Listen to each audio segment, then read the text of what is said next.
Now the important points on removing a lead. One, the first thing to remember is that you have to punch them out in the opposite direction they were inserted. You can see that, well, you will see when you have your own keys, I think it comes out on this, that these are perfectly flush and they fill the hole completely, so they were inserted from this direction. On the opposite side, we can see the little indentation and a slightly smaller diameter of the lead compared to the hole. Plus you see a little recess here, so the lead didn't go all the way through the key. So we want to punch them out from the opposite side that they were installed. If you don't do that, you will certainly split the keys. Now, here's just a block of wood with several 5/8 inch holes drilled in it, so I can find the position that best suits the particular key I'm working with. This particular lead is the 1/2 inch lead. It weighs about 14 to 15 grams. It's the most common size that you see in old keyboards. At any rate, so what I do is find a hole, because you know, you got to be careful now with, you might be working with new key tops, as I am in this case, and you know, you have overhangs on several of these unnatural keys, so you want to find, this one looks like it should work right here, see what I mean? Okay. Right, of course that's the wrong side, I'll split the key, so here we go. Right there. And then with a 1/16 inch dowel, just punch these out. There it goes. Actually, it should fall into the, it normally does fall into the hole in the block, and if you're really cool, you can have a hole in your table and have it fall through to a bucket. If not, you just do something like that, and the kids will get a big kick out of that. Anyway, so we're left with a hole which we're later going to have to plug. If you may be wondering about these, I showed you this before, the partial drilling. We'll get onto that a little bit later.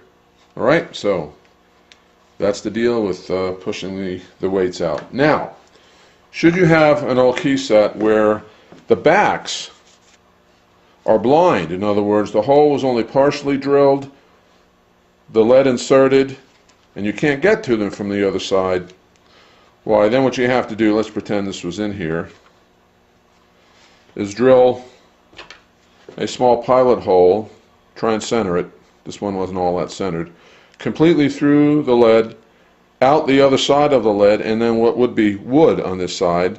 Then you take this over to your drill press, find that pilot hole, and use a Forstner bit, 1/2 inch size Forstner bit, and then drill down. You'll reach the lead in a short period of time, then you can punch it out in the correct direction. Okay, on to the next thing.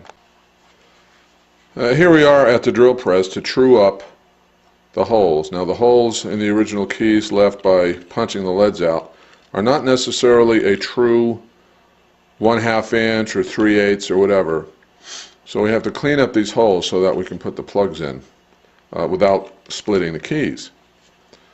Now here you see a multi-step drill bit. You've probably seen these, or most likely even have one. The bottommost cutter is 1/2 inch. The next size up from that goes to, I think, 9/16. Now you can also true up the hole with a, well, let's get it in the view here, good old Forstner bit. This is 1/2 inch, and you can see right here that this doesn't even fit this hole quite right. So you could also use this to true up an existing hole, but I prefer the step drill. Now you have to flip the key over to do it, and also work with a block of wood, since the keys have jogs in them and so forth. Sometimes you need to have your table off center, like I do here. I don't know if that actually comes out, probably not, but it's off center, and process is very simple.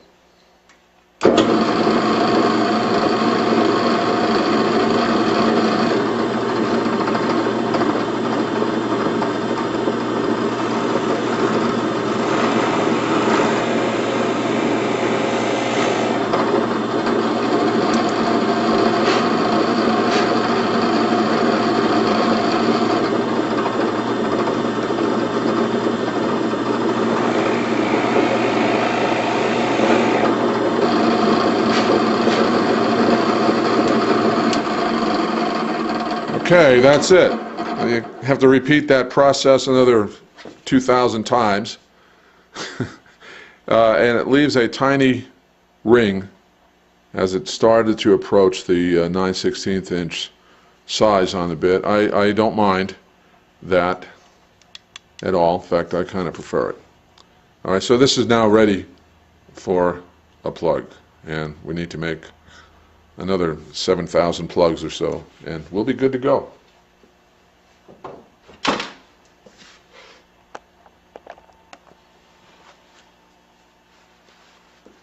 Okay, the cutter we're going to use is this. It has 4 cutters, and I don't think it's quite accurate to call this a tapered plug cutter, even though that's what they say. But it does at least give a rounded top to it. That would be the inside where the cutters cut the wood. A rounded top to the plug, and maybe a slight taper. At any rate, it does work pretty well. It is made by Snappy,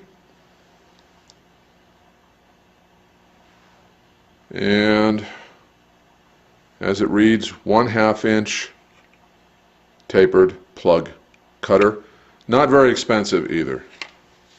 I don't recall what the price was, but it wasn't bad at all. And we'll chuck it in here. Normally I would work with the dust collector for this, but I don't want the noise right now. And very simple. I'll make a couple and we'll see how that works. Now the material I'm using happens to be quarter-sawn eastern white pine. This is rib material, actually. And I don't think it matters a great deal what you use, but do try and orient the grain accordingly. The grain on these existing keys is sugar pine, and it happens to be quarter-sawn in this direction.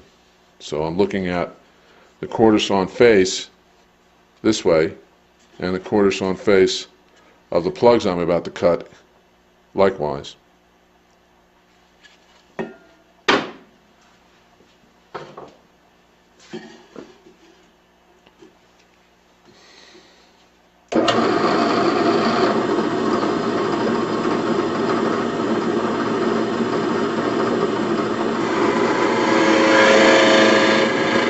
My hand out of the way here.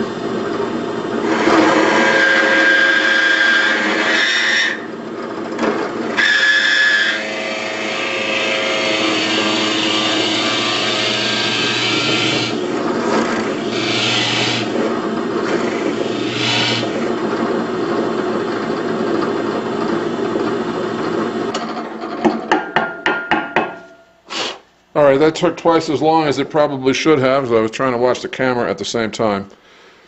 But remember to leave the plugs in like so. Don't let them come out into the cutter, because then each time you're going to have to stop and knock it out of the plugger.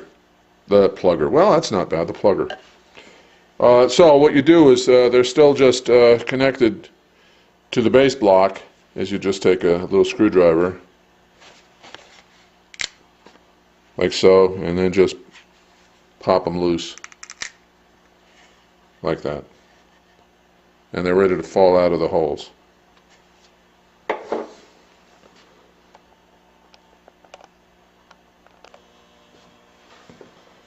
Now here's a plug, and something to keep in mind.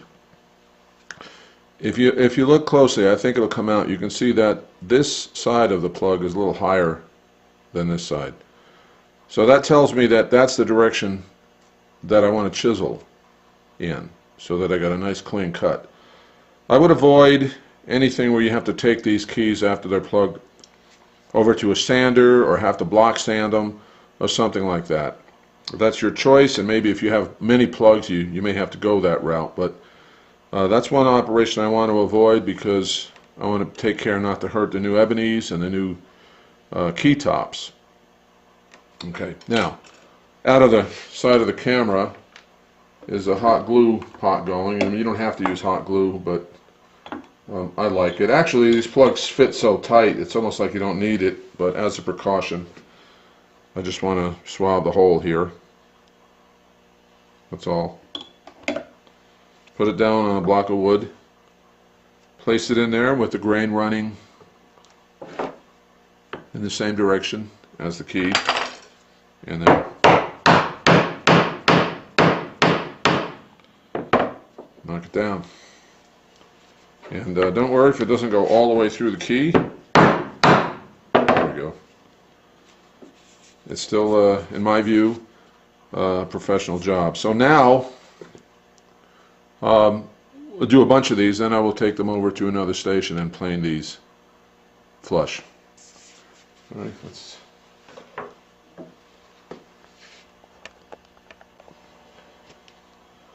Okay, here's a natural key with an overhang. Again, work with the block of wood as such. And put some glue in here. A little less than last time. Just swab the hole. That's more like it. And this time I can see that I'm going to want to be planing it in this direction, because this way would be difficult with the overhang of the key, so orient it accordingly. There we go. Alright, you need to do this before you do your final weigh off. The prelim was already done, and I'm going to get to that actually later, but I already know I needed to take 2 leads out of here. And the interesting thing is, though, is that one of these plugs weighs maybe 5 grams. You've taken 14 grams out by knocking out this lead and put 5 back in. So obviously you can see that you can't do this after you've weighed the key off. Trimming is done with a very sharp chisel. You trim from the bottom of the key, not the top, where you have a new covering or an ebony or plastic sharp. So this is just secured with a clamp right here.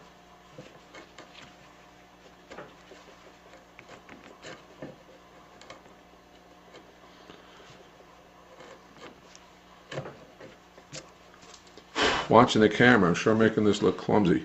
Sometimes it's good to turn your chisel over, like so. Remember, I picked the right direction for this.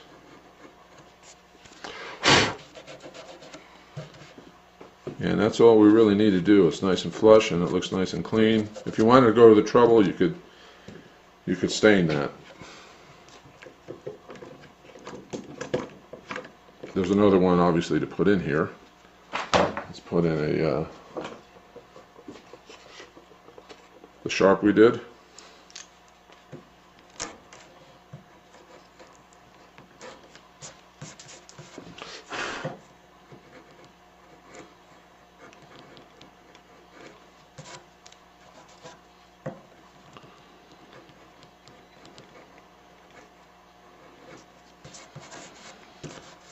That feels good. Obviously, we're going to put some black stain on here, or India ink, dark India ink, and make that look like it's supposed to.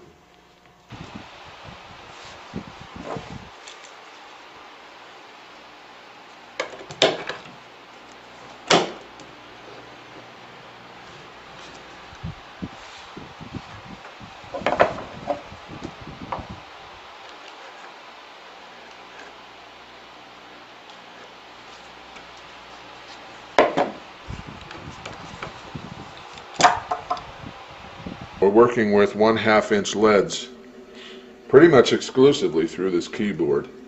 So we have a 1/2 inch Forstner bit. Now the chips that this makes come off in these strands, as you can see. Okay, they won't hurt you. They're not like steel chips and strands coming off metalworking machines exactly, and they're rather flexible and brittle. Nonetheless, I still have a dust collector set up here that will grab most of the stuff. Now you will see once we start drilling a lead, so we put a key in here like so.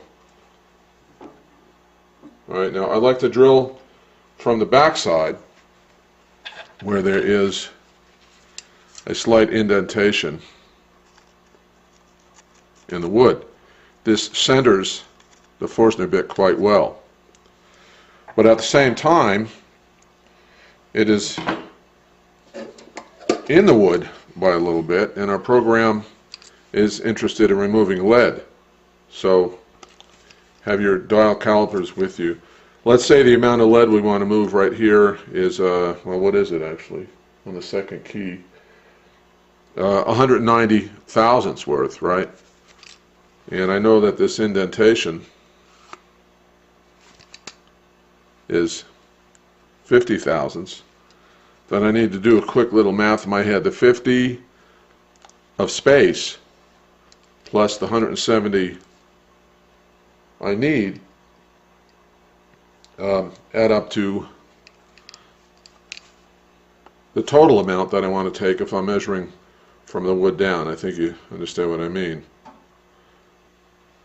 So what we're looking at then is 220 thousandths, the 170 that we need to remove of lead, and the 50 that exists in the space here, and 50 and 170. So did I get that right? Yeah, 220. It sounds like a number we should know something about. Anyhow, so we drill and measure and so forth. Now again, the strands that begin whipping off this may look lethal, but if you wear gloves, it won't hurt. Wear gloves and eye protection for this. There's no burning smell. It drills through the lead like butter, and you'll see me clean off some of the strands that are coming up. So I want to measure down from the wood, top of the wood, 220 thousandths, which is going to remove 170 thousandths of the lead. Now some say, well, why not drill from the flush side? There's always a flush side. Well, the bit doesn't always center quite so nicely. Even though it has a shallow point on it, it has a tendency to wander. Although that's your option if you feel like you can do that. Alright, so I'm going to turn on the dust collection system, put on my eye protection, and show what it's like.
Okay,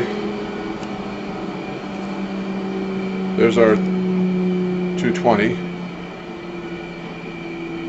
which actually removed 170 thousandths of lead. In the first position, what was required was to remove about 230, or about half the lead distance, or thickness, if you will. Remember that these leads are 460 thousandths end to end, and I had to remove half of that one and then almost half of the second one. You can see the first one was popped out completely, so that shows you how much lighter the system has been made. Alright, Now, what else can I say here? What some folks like to do is remove all the leads and plug all the holes. I found that gets a little bit sloppy later when you have to drill through, partially through a plug and part of the original wood and so forth. I just think this is a much neater way to go. I know what else I wanted to say. It's my own personal view, but I don't think I want to remove more than half of an existing lead. Let's say what was required was to remove 400 thousandths. Well, that would only leave a small shell on the opposite side. So, and if you feel better, you can drop a little CA glue in each of these to make sure that they stay put. I don't think it's required though. Alright, so program has told us how much to remove. Most of the time you're only removing something from the first existing lead, but sometimes the program tells you need to take something off the second lead. I have yet to see where the third lead comes in, except that in this case I removed the very first one, as you can see. Well, that's the idea. So we follow through on all the keys this way, and then put it back in the system and weigh off and see how we look. All right. Another drilling technique is to take small bites.